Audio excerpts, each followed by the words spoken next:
Hello दोस्तों, स्वागत है आपका पीयूष एक्सप्लेन चैनल पर। आज हम देखने वाले हैं टॉम रेडर किंग एपिसोड 4। पिछले एपिसोड में मुरामासा का कर्स्ड रेलिक हासिल करने के बाद जू ह्योन की ताकत पहले से कहीं ज्यादा बढ़ चुकी थी, लेकिन तभी उसकी मुलाकात एक रहस्यमयी लड़की सासाकी युका से हुई, जिसके पास था फ्यूचर बताने वाला एस रैंक रेलिक मिराइकी। इसी बीच कहानी आगे बढ़ती है। युका फ्यूचर देखने वाले रेलिक मिराइकी की मदद से जू ह्योन का फ्यूचर देखने की कोशिश करती है। उसे सिर्फ अंधेरा दिखाई देता है। वह समझ जाती है कि इस आदमी का फ्यूचर सामान्य इंसानों जैसा बिल्कुल नहीं है। तभी जू ह्योन अचानक उसके सामने आ जाता है और कहता है कि अगर जान बचानी है तो चुपचाप मेरे साथ चलो। युका घबरा जाती है क्योंकि उसे एहसास हो जाता है कि जू ह्योन उसकी असली पहचान और मिराइकी के बारे में सब कुछ जानता है। जू ह्योन उसे अपने साथ चलने के लिए मजबूर करता है और मजाक में इस मुलाकात को डेट कहता है।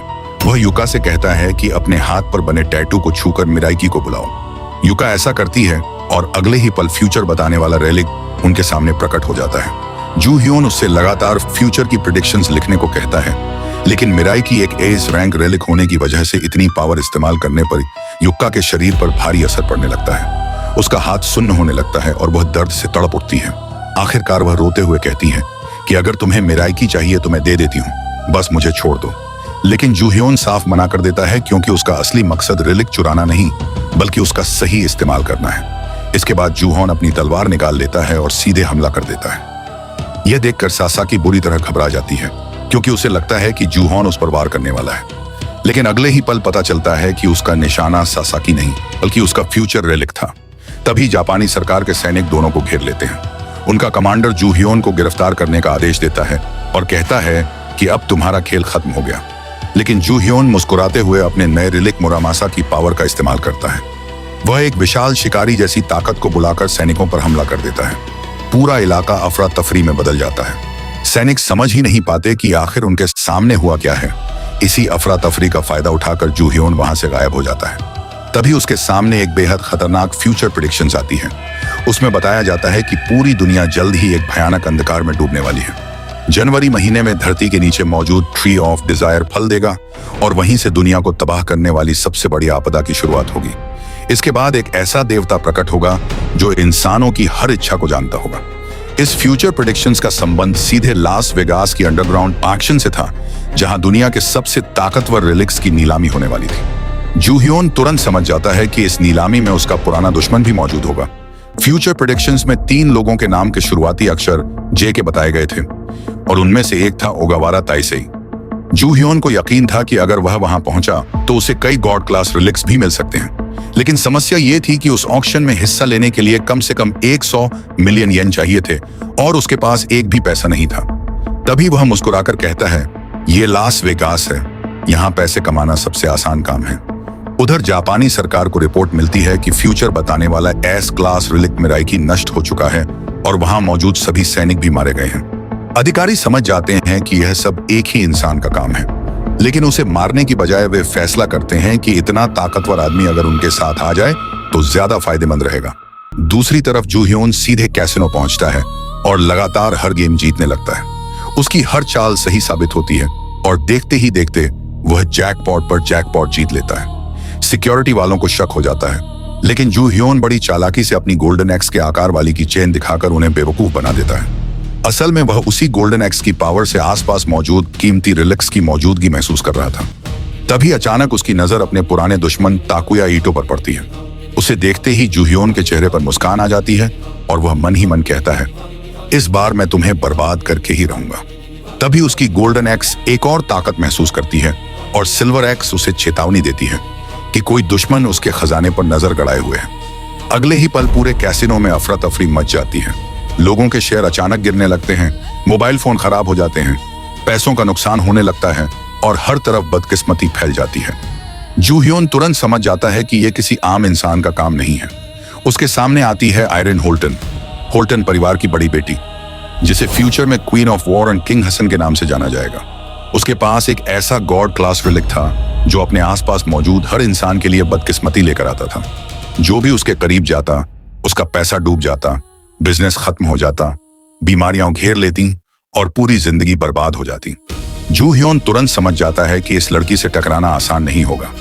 तभी आयरन के लोग उसे वहां से निकालने की कोशिश करते हैं, लेकिन अचानक कुछ ऐसा होता है कि उसका साथी रियोगा जमीन पर गिर पड़ता है। जैकपॉट पर जैकपॉट जीतने के बाद जूह्योन पूरे कैसिनो में चर्चा का विषय बन चुका था। जूह्योन पहले तो उसे अनदेखा करने की कोशिश करता है, लेकिन लड़की जिद पकड़ लेती है।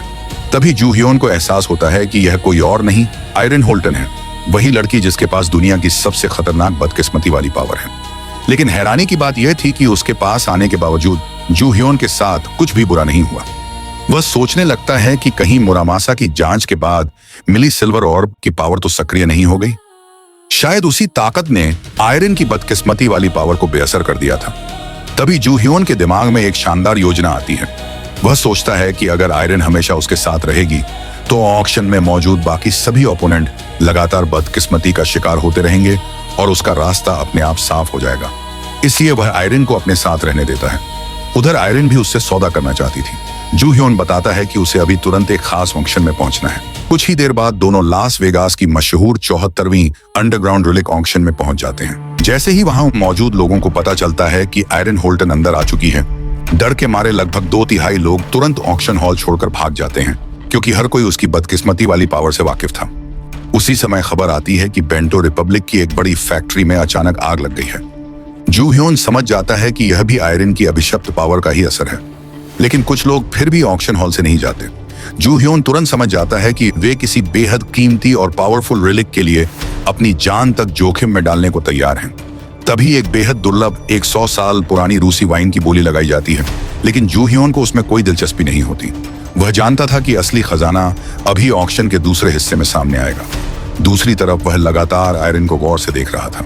उसे याद था कि फ्यूचर में यही लड़की दुनिया की सबसे खतरनाक क्वीन ऑफ वॉर बनेगी, लेकिन इस समय वह बिल्कुल मासूम और अनजान लग रही थी। उसे रिलिक्स की दुनिया के बारे में भी ज्यादा जानकारी नहीं थी। यह देखकर जूह्योन समझ जाता है कि शायद अभी तक आयरन ने अपनी असली पावर को पूरी तरह नहीं पहचाना है। तभी आयरन कहती है कि सिर्फ उसकी बातें सुन लेने से ही उसका मन काफी हल्का हो गया है। जूह्योन कहता है कि उसने कोई बड़ा काम नहीं किया, लेकिन आयरन सच में बहुत खुश हो जाती है। जैसे ही उसका मूड अच्छा होता है, उसकी बदकिस्मती वाली पावर और भी ज्यादा बढ़ जाती है। अचानक आसपास हल्का सा भूकंप महसूस होता है और कई लोगों के शरीर पर अजीब असर पड़ने लगता है। जूह्योन तुरंत आयरन से कहता है कि वह शांत रहे, क्योंकि अभी डील भी शुरू नहीं हुई है। आयरन शर्मिंदा होकर माफी मांगती है कि उसकी वजह से फिर सब परेशानी में पड़ गए। उधर ऑक्शन में बोली बढ़ते बढ़ते $7,77,000 तक पहुंच जाती है। तभी एक आदमी सीधे $10 लाख की बोली लगा देता है। जूह्योन समझ जाता है कि यह सब किंग हसन की पावर का असर है, जिसने वहां मौजूद लगभग सभी लोगों की सोचने समझने की क्षमता छीन ली है। लेकिन ओगावारा ताइसेई अपनी जबरदस्त मानसिक पावर की वजह से इस असर का सामना कर रहा था और बिना घबराए लगातार बोली बढ़ाता जा रहा था। जूह्योन इस बीच उन रिलिक्स के बारे में सोचने लगता है जिनकी उसे तलाश थी, जैसे हम्मुराबी का रिलिक, शेक्सपियर का पेन और मैरी एंटोनेट का नेकलेस। लेकिन उसे एहसास होता है कि फ्यूचर प्रेडिक्शंस में जिस खास रिलिक का जिक्र था वह अभी तक सामने नहीं आया। तभी ऑक्शन होस्ट अनाउंसमेंट करता है कि अब वह एक ऐसा विशेष सामान पेश करने वाला है जिसका नाम कैटलॉग में भी शामिल नहीं था, मीडिया में भी जिसकी काफी चर्चा हो चुकी थी। इसके बाद वह सबके सामने एक रहस्यमयी पौधा लेकर आता है जिसका नाम था फुरुसो उनाइगी, और उसे देखते ही जूह्योन समझ जाता है कि अब असली खेल शुरू होने वाला है। आखिर इस रहस्यमयी रिलिक में ऐसी क्या शक्ति छिपी है, यह जानेंगे अगले पार्ट में। तब तक वीडियो को लाइक करो, शेयर करो और पीयूष एक्सप्लेन को सब्सक्राइब करना मत भूलना। मिलते हैं अगली वीडियो में।